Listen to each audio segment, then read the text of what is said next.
और आज हम पढ़ेंगे मतलब कि जो ऑक्सीडाइजिंग एजेंट होता है ना। मैं रिड्यूसिंग एजेंट कंप्लीट कर चुका हूँ, अब पढ़ने जा रहे हैं हम क्या, ऑक्सीडाइजिंग एजेंट। ठीक, ऑक्सीडाइजिंग एजेंट क्या होंगे। अब ऑक्सीडेशन का मतलब होगा कि एक तरीके से गेन ऑफ इलेक्ट्रॉन, इलेक्ट्रॉन का गेन होना, ठीक, या फिर वही इम्पोर्टेंट होगा। सबसे मेन इम्पोर्टेंट चीज़ यही है ऑक्सीडाइजिंग की। ठीक है, अब ऑक्सीडाइजिंग एजेंट एक तरीके से ऑक्सीडाइज भी हो जाएगा ना, कुछ चीज़ ऑक्सीडाइज हो रही होगी। जैसे कि पहले तो ऑक्सीडाइजिंग एजेंट कौन कौन से होते हैं ये देख लेते हैं। जैसे KMnO4, भाई KMnO4 वो ऑक्सीडाइजिंग एजेंट होता है। फिर K2Cr2O7 वो ऑक्सीडाइजिंग एजेंट होता है। OSO4 या H2O2 वो भी क्या होता है, ऑक्सीडाइजिंग एजेंट ही होता है। KMnO4 एसिडिक मीडियम में, या फिर पर ऑक्सी एसिड या ओजोन होगी। O3 Zn H2SO4 इसको बोलते हैं रिडक्टिव ओजोनोलाइसिस। ये रिडक्टिव ओजोनोलाइसिस करता है अगर Zn आ जाएगा इसके साथ में। अगर ओजोन होगी H2O2 होगा तो ऑक्सीडेटिव ओजोनोलाइसिस करता है। ठीक है, फिर उसके बाद होता है हमारा यहाँ से MnO2 है ना, MnO2। ठीक, MnO2 भी क्या होता है, एक तरीके से ऑक्सीडाइजिंग एजेंट ही होता है। PCC भी क्या होता है, एक PCC भी क्या होता है, एक पायरिडीनियम क्लोरोक्रोमेट, ये भी क्या होता है, एक ऑक्सीडाइजिंग एजेंट ही होता है। CrO3 भी क्या होता है, ऑक्सीडाइजिंग एजेंट होता है।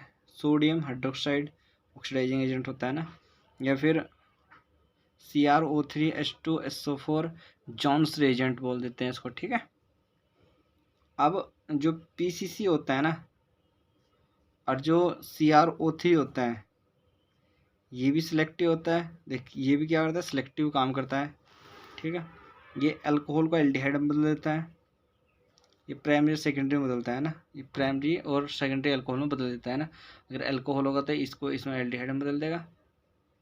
ठीक, अब देखो यहाँ पे ये प्राइमरी अल्कोहल सेकेंडरी अल्कोहल पर वगैरह पर काम करते हैं। जैसे कि ये C3 न CH3 CH double bond CH2OH। ठीक है, तो PCC डाल दिया उस पर। ये प्राइमरी अल्कोहल था लेकिन एल्कीन है इसके बीच में ना, तो क्या कर दिया इसने, ये सिलेक्टिव होता है, यानी जो अल्कोहल हो उसी पर काम करेगा ना, प्राइमरी अल्कोहल का सेकेंडरी अल्कोहल का उसी पर काम करेगा, सिलेक्टिव एक तरीके से ना, और दूसरे को छेड़ना का नहीं बिल्कुल भी। ठीक है, ये इंपॉर्टेंट बात है इसके लिए, PCC के लिए। और जो CrO3 होता है उसके लिए एक अलग चीज़ होगी, वो सिलेक्टिव नहीं होता। अगर वहाँ डबल बॉन्ड ट्रिपल बॉन्ड आ गया उसको भी कर देता है ना। तो ये प्राइमरी अल्कोहल सेकेंडरी अल्कोहल दोनों, प्राइमरी और सेकेंडरी अल्कोहल तक के दोनों एक जैसा काम करते हैं। जो थर्ड अल्कोहल होता है ये थर्ड अल्कोहल पर काम नहीं करता, ये थर्ड अल्कोहल को एल्कीन में बदल देता है। ठीक है, तो ये एक इम्पोर्टेंट चीज़ है इसके अंदर। जैसे कि यहाँ पे इसको क्या बदलते हैं, इसने एल्डिहाइड में बदला। ठीक है, अब क्या होगा, ये प्राइमरी अल्कोहल है, ये क्या है, सेकेंडरी अल्कोहल है। CrO3 डाला, CrO3 डाला, तो इसको दूसरा बदलता है किसमें, एल्डिहाइड में। अगर 2 डिग्री अल्कोहल होगा तो किसमें बदलता है, उसको कीटोन में बदलता है। ये भी इस तरह करता है, कीटोन में बदलता है 2 डिग्री अल्कोहल होगा तो। ठीक, अब ये तो दोनों का काम हो गया ना। अब ये दोनों के दोनों ही क्या नहीं करते हैं, मतलब कि उस पर जो 3 डिग्री अल्कोहल होता है उस पर काम नहीं करते हैं। तो फिर आती है कॉपर की Cu। तो कभी कभी ऐसा मिलेगा कि Cu डाल देगा ना, तो Cu प्राइमरी सेकेंडरी और टर्सरी तीनों अल्कोहल पर काम करता है। जब अगर प्राइमरी अल्कोहल जो होगा वो अगर वो फर्स्ट प्राइमरी अल्कोहल होगा Cu डाल दे तो एल्डिहाइड बनेगी, दूसरा होगा तो वो कीटोन बनता है। ये दोनों ये भाई इसके लिए भी ठीक, इसके लिए भी हो, इसके लिए भी होता है, इसके लिए, तीनों के लिए एक जैसा ही काम होता है। कहने का मतलब ये, चेस को डाल दो, चेस को डाल दो, चेस को डाल दो, तीनों को डाल दो, तो तीनों को अलग अलग तरीके से जब डालेंगे तो प्राइमरी अल्कोहल सेकेंडरी अल्कोहल जो होंगे ना, वे एक प्राइमरी अल्कोहल होगा वो बदलेगा एल्डिहाइड में, और जो सेकेंडरी अल्कोहल होगा वो बदलेगा कीटोन में। ये तीनों के लिए कंपलसरी। वे दोनों के दोनों तीसरे जो थर्ड डिग्री अल्कोहल होता है उस पर काम नहीं करते। ये थर्ड डिग्री अल्कोहल पर काम करता है। जब थर्ड डिग्री अल्कोहल काम करेगा तो उसको यहाँ पे ये ना एल्काइन कर, एल्कीन वाला भी पोर्शन यहाँ पे लेकर आ जाएगा। ठीक है, तो ये एक इम्पोर्टेंट चीज़ है इसमें ना। अब मैं इनके बारे में थोड़ा थोड़ा करके सबको बारे में थोड़ा थोड़ा बताने की पूरी कोशिश करूँगा। जो KMnO4 होता है ना, KMnO4 जो होता है वो बहुत ज़्यादा मतलब कि काफ़ी हद तक काफ़ी स्ट्रॉन्ग ऑक्सीडाइजिंग एजेंट होता है, जैसे कि अल्कोहल है, ओजोन ऑक्सीडेशन ऑफ अल्कोहल कर दिया यहाँ पे, तो एल्डिहाइड में बदल जाएगा। फिर उसके बाद क्या होगा, इसको देखिए कीटो था, ये इनोल फॉर्म में बदल जाएगा। नहीं, ये कीटोन फॉर्म नहीं है, ये इनोल कीटो, फिर यहाँ पे alcohol plus aldehyde carboxylic acid बन गया एक तरीके से ना, ये कार्बोक्सिलिक एसिड है, ये एल्डिहाइड है, ठीक है। अब इसके बारे में हम आगे बढ़ते हैं ना, अब अलग अलग करके इनको पढ़ लेंगे, मैंने सबके बारे में लिख रखा है, सबके बारे में है ना। अब हम शुरुआत करते हैं कहाँ से, सबसे पहले शुरुआत करते हैं SOO4H2O, SOO4H2O, ठीक है। इससे दिल डाइल्यूट, इसका जो होता है ना ये मतलब कि एक तरीके से सीन एडिशन करता है, क्या करता है, सीन एडिशन। अब सीन एडिशन कैसे करेगा, देखो, चाहे एल्कीन हो या एल्काइन हो, एल्कीन होगा तो उससे विसिनल डायोल में बदलेगा, और एल्काइन होगा तो डाइकीटोन में बदल देगा उसको, ठीक है। अभी कैसा करेगा काम, ये यहाँ पे देखना पड़ेगा ना, सीन एडिशन करता है ना, तो सीन एडिशन कैसा होगा, सीन होता है जैसे एक तरफ को ही है ना, ठीक, तो ये एक तरफ को ही कर देता है ना। जैसे कि देखो, ये एक एल्कीन है, SOO4H2O2 डाल दिया, तो ये सीन एडिशन करेगा, ये जो एल्कीन होगी ना, इसको एल्कीन के बॉन्ड को हटाएगा, ठीक। जब इसको हटाएगा तो सीन एडिशन करते हैं, जो अल्कोहल होगा ना, ये OH होगा, तो उस OH को सीन, भाई ये देखो, ये मैंने बताया था कि अगर ये मतलब कि एक तरीके से वेस्ट लाइन होगी, तो ये क्या करेगी, ये फ्रंट को शो करती है कि कोई चीज़ फ्रंट पर, मतलब क्या वो फ्रंट पर है ना, अगर वो बैक होगी तो डेड को लाइन को शो करेगा वो, ठीक है। अब अगर हम इसको SOO4 प्लस NaHSO4, अगर हम इनको इस पर डाल लें, ये ट्रांसफॉर्म है, देखो ये ट्रांस है ना, क्या ये ट्रांसफॉर्म है। जब ट्रांसफॉर्म पे इसको डालते हैं ना, तो क्या होगा, अल्कोहल तो बनेगा, ट्रांस पे बन जाएगा अल्कोहल, लेकिन इसका प्लस माइनस बनेगा, यानी लिवो रोटेटरी और डेस्ट्रो रोटेटरी, मैंने L और D जो पढ़ाया था उसके उसमें ही ये बनाएगा प्रोडक्ट, ठीक है। अब जब हम एसिडिक KMnO4 डाल देते हैं उस पर, एसिडिक KMnO4 मतलब कि H+ साइन देगा, तो करता है वो सीन एडिशन, क्या कर देता है वो सीन एडिशन कर देता है ना। इसकी एक छोटी सी ट्रिक है, इसकी डबल बॉन्ड CH2 होगा तो CO2 बाहर निकलेगी, है ना। और डबल बॉन्ड CHR होगा तो क्या कार्बोक्सिलिक एसिड बनेगा, ये मोनो सब्स्टिट्यूशन होगा उस टाइम, ठीक है। अगर ये R आ गया यहाँ पे, तो डाई सब्स्टिट्यूशन हो जाएगा, तो ये क्या बना देगा यहाँ से, O क्या बनेगा, कीटोन बनेगा ना, ये क्या बन जाएगा फिर उस टाइम, कीटोन बन जाएगा। तो मोनो सब्स्टिट्यूशन, देखो मोनो सब्स्टिट्यूशन का मतलब कि एक R का आना, डाई सब्स्टिट्यूशन का मतलब है कि 2 R का आना, है ना। तो मोनो सब्स्टिट्यूशन होगा तो कार्बोक्सिलिक एसिड, ये कंपलसरी बिल्कुल, और अगर डाई सब्स्टिट्यूट होता है वो कीटोन बदलेगा, है ना, ठीक। अब देख लो यहाँ पे, इसमें क्या हो रहा है, ये यहाँ पे डबल बॉन्ड था, ये H है, ये S है, तो ये क्या है यहाँ पे 1 2 3, तो यहाँ से प्रोपेन है, तो ये क्या हो रहा है, एक तरीके से मोनो सब्स्टिट्यूशन है, क्योंकि यहाँ पे हाइड्रोजन है ना। अगर यहाँ भी R होता है, यहाँ भी चेन बड़ी हुई होती है, तो डाई सब्स्टिट्यूशन होता है, तो मोनो सब्स्टिट्यूशन तो क्या बना, कार्बोक्सिलिक एसिड ही बनेगा, है ना। यानी यहाँ से तो इसको हट जाएगा, क्या करेगा, यहाँ से इसको हट जाएगा। अब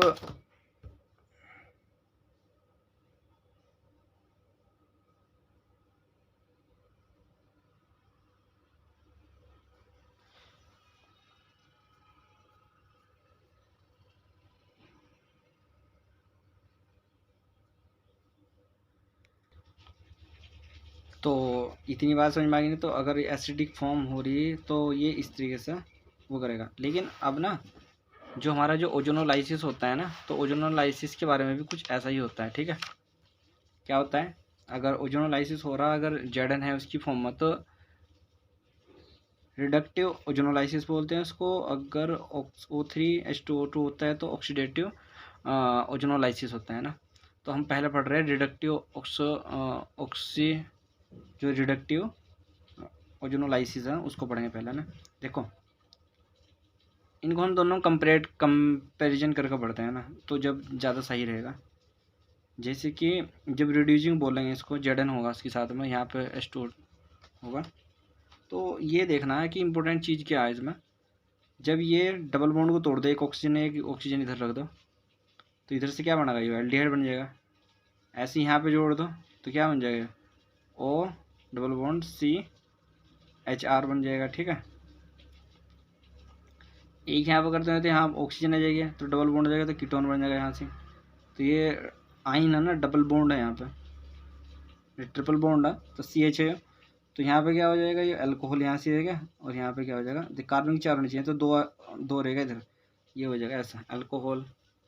ये कार्बोक्सिलिक एसिड है एक तरीके से ना, ये भी कार्बोक्सिलिक है, कीटोन बन गया यहाँ पे। यहाँ से क्या बन गया, ये भी यहाँ पे एल्डिहाइड बन गया ना, यहाँ भी एल्डिहाइड ही बनना है। ठीक, अब यहाँ पे अगर ट्रिपल बॉन्ड बीच में आ गया तो यहाँ पर कट करेंगे तो एक ऑक्सीजन इधर है, एक ऑक्सीजन इधर है ना। तो जब एक ऑक्सीजन इधर आ गया, एक ऑक्सीजन इधर आ गया, तो एक ऑक्सीजन यहाँ लगेगी जाके इसके साथ, एक ऑक्सीजन इसके साथ लगेगी, अगर यहाँ आर होगा तो वही बन रहा है ना।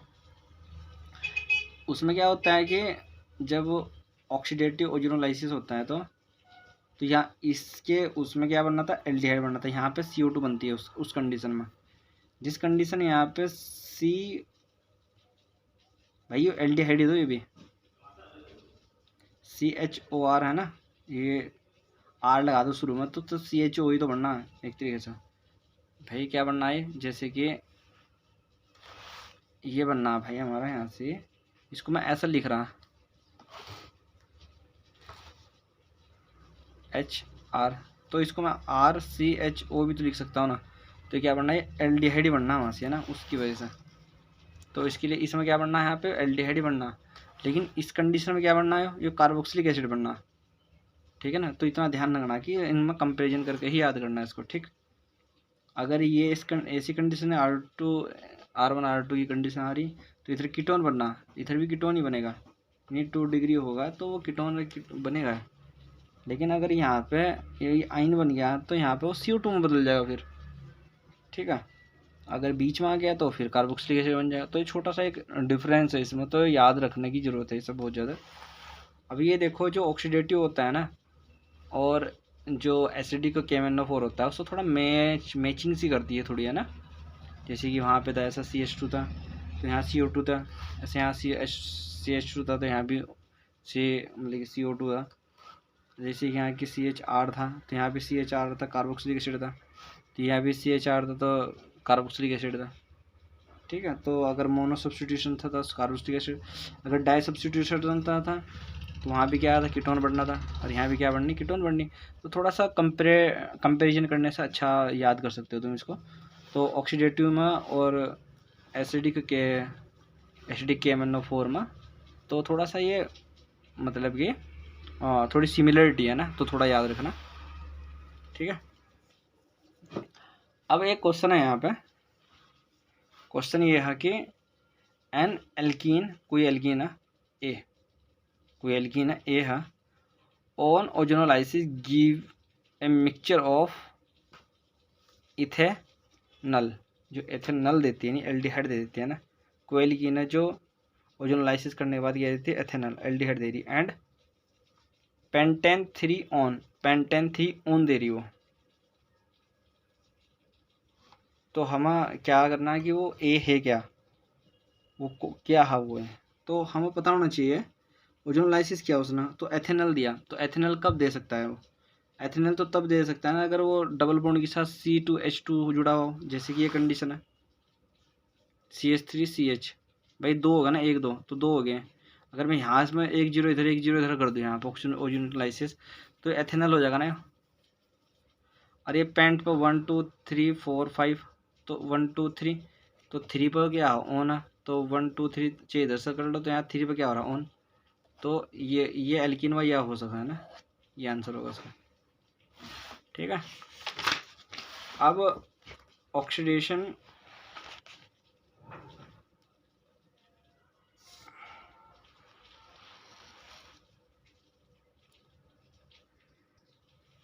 अब ये कभी कभी सोडियम NaNOH, तो डाउन प्रोसेस के द्वारा क्या बनता है, ये एल्कोहल बदल देता है क्लोराइड NaOH ऐसा रिएक्शन मिलेगी तो उसमें अल्कोहल बनेगा। क्लोराइड NO2 डाल दिया तब भी अल्कोहल ही बनेगा। Cl NO2 डाल दिया तो अल्कोहल ही बनेगा, नाइट्रोजन को कुछ नहीं कहने का वो, ठीक है। लेकिन ये आ गया, ऐसी कंडीशन आ गई ट्राइनाइट्रोक्लोराइड, तो ये आ गया कंडीशन TNT बोलते हैं, तो इसको ये बन जाएगा, ठीक है। एक छोटी सी बात यहाँ पे आती है, थोड़ा क्वेश्चन आता है यहाँ पे कि फिनॉल सोल्यूबल इन NaNO, मतलब कि सोडियम हाइड्रोक्साइड में क्या होता है, फिनॉल सोल्यूबल होता है, नॉट सोल्यूबल NaHCO3 के अंदर सोल्यूबल नहीं होता। वाई, क्यों? तो pH OH तो फिनॉल सोडियम हाइड्रोक्साइड के साथ अगर ये होगा तो H2 बनाया, लेकिन फिनॉल OH NaNH के साथ मिला तो इसने ये बनाया, लेकिन जो H2CO3 होता है ना, वो स्ट्रॉन्ग एसिड होता है।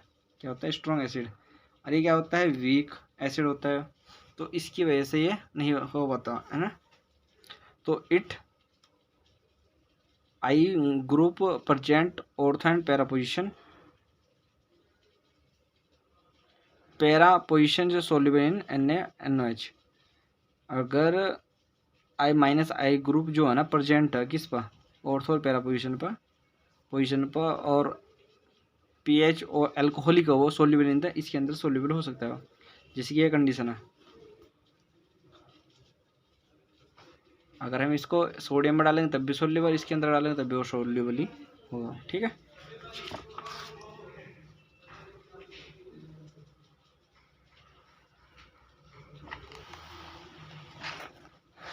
तो एक है यहाँ पे डिहाइड्रेशन ऑफ अल्कोहल का डिहाइड्रेशन कैसे देखेंगे।